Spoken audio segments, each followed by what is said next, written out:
เดี๋ยวเราจะไปยามหลวงเดี๋ยวสิพาไปยามหลวงกัน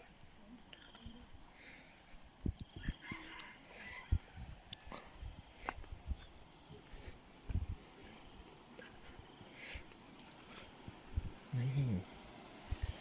เป็นบนหลวงหลวง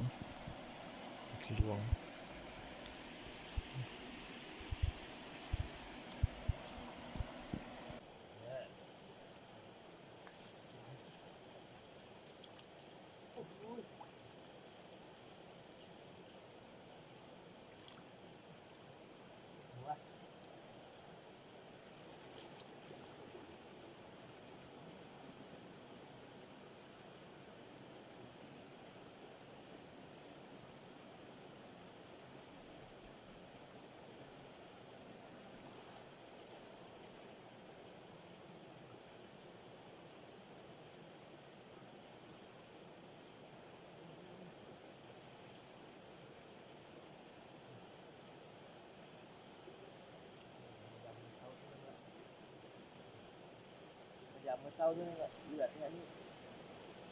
ปูนี่แหละตายเลย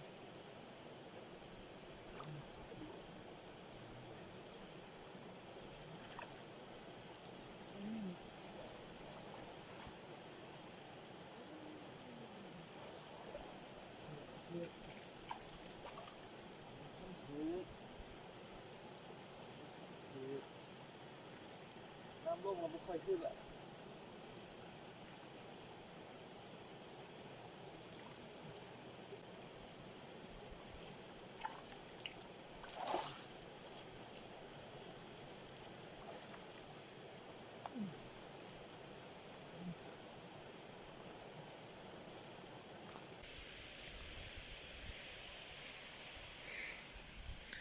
บ่มันยามมาเศร้าเท่านึงแล้วมันทึกมาเศร้าละสวยมาบ่ทึกน้ำก็เริ่มน้อยน้ำเริ่มลงแล้วปลาไม่ค่อยมา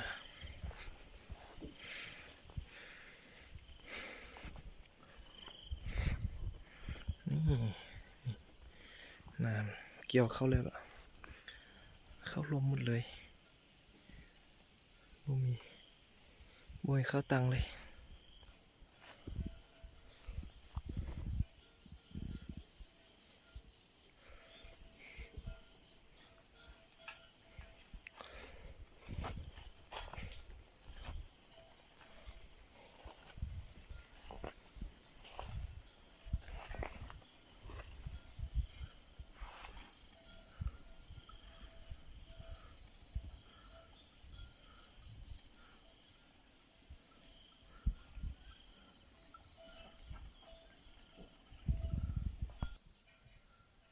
เอาไปดิเบิ่งเขาลมอีกแล้วเบิ่งเขาลมอีกโอ้ยตายละลมคักลมแน่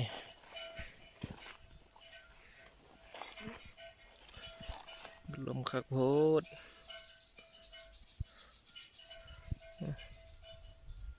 กังให้กังนาให้หน้าหัวส้น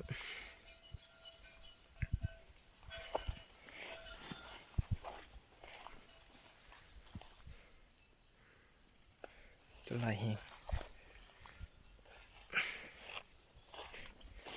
ฟ้าลมฝนตก